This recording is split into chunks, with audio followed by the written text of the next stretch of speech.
La maestosa cattedrale di Adria è la prova della fede millenaria della città ed è uno degli edifici religiosi più grandi del Veneto.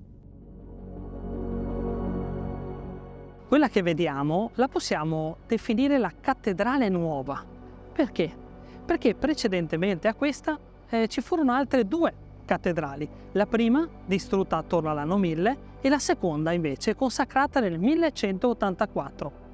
Della cattedrale vecchia non rimane praticamente più nulla, anche se è stata sistemata e ampliata più volte, adesso è andata quasi completamente distrutta, tranne per il Saccello degli Apostoli, che forse avremo occasione di vedere in un altro video.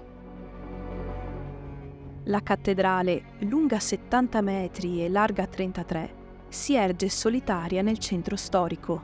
Si presenta con un'ampia facciata, rimasta incompiuta. La prima pietra fu posata nel 1776.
All'interno troviamo opere d'arte importanti e di pregio, come il gigantesco organo composto da 3000 canne e un bassorilievo copto del VI secolo. È un'antica testimonianza di devozione mariana della città di Adria, chiamata anche Antica Città di Maria.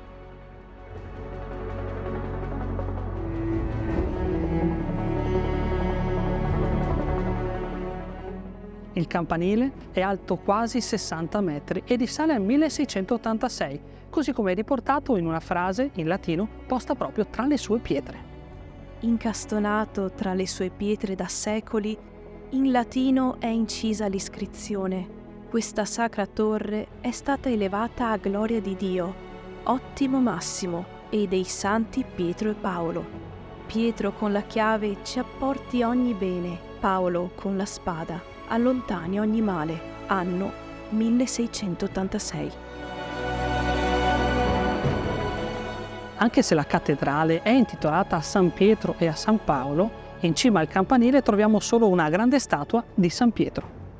Questa grande statua è la prova della devozione degli adriesi nei confronti del santo e anche la prova della rivalità degli adriesi nei riguardi dei cittadini di Rovigo.